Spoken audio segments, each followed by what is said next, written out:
What's going on, guys? It's John over here, and today I'm going to talk to you about how to purchase a property in Toronto and Ontario. And I know a lot of people are getting all excited with the market going up for all sectors, the condos, the townhouses, the semi-detached, and the detached housing market here in Toronto. So I just thought I'll give a quick overview as a real estate agent and soon to become a broker on how to buy a property and what the process would be like.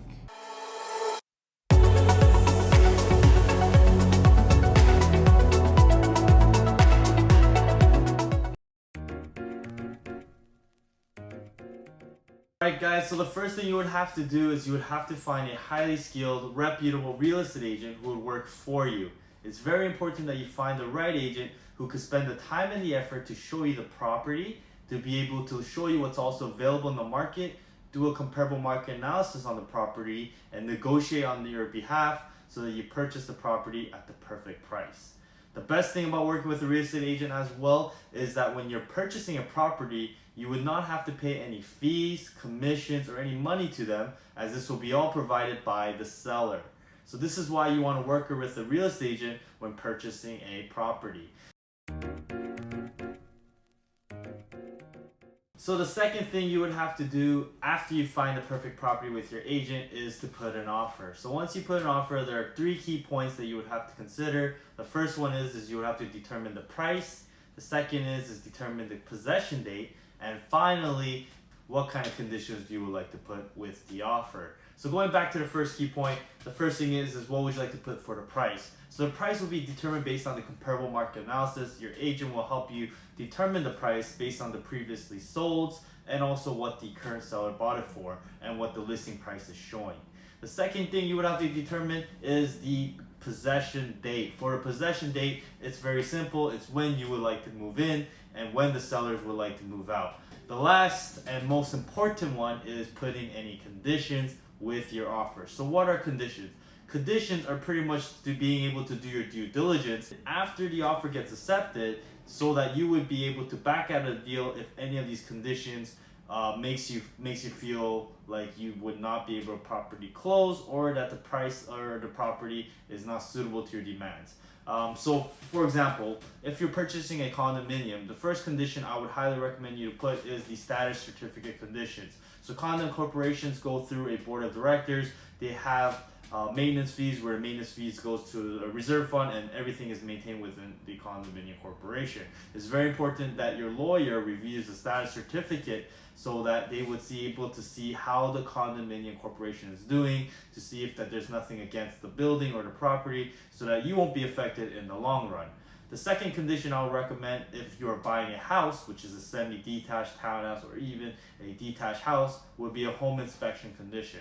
And what the home inspection condition would do is to allow you to send a home inspector of your choice so that they could go into the house and do their due diligence to check on the property, make sure there's not any damages to the structure, make sure there's not any damages such as mold or anything that could deteriorate the price of the property that you purchased for, where you would have to fix after the closing date. The last condition that I would highly recommend for all offers would be the financing condition. This gives your mortgage agent or wherever you're planning on getting the funding from enough time so that they could be able to see if you're able to close the property on closing date. Most people usually do get a pre-approval, but getting a mortgage condition will also make sure that your mortgage is more confident that you'll be able to close on closing date.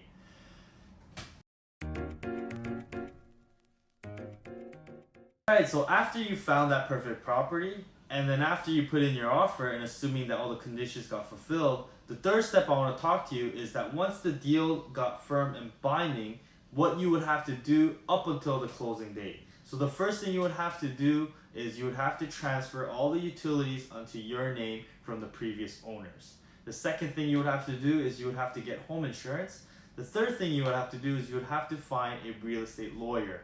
I would recommend you find a really good real estate lawyer for a fair price so they can protect you if anything happens, and they can ensure the transaction and deal goes smoothly. The other tip and trick that I want to let you know is that when most people buy a property with a partner, friends, and family, especially with the mortgage stress test and having it harder to qualify for a mortgage, one of the things you can do is you can separate the percentage of ownership based on whatever you would like to let the lawyer know. So for example, if I bought a property with my mom and she's just, there for me to get the mortgage, I could put 99% ownership for me and 1% ownership for my mom. So that's some tip and trick that I would like to let you know, and that you should always let your real estate lawyer know as well.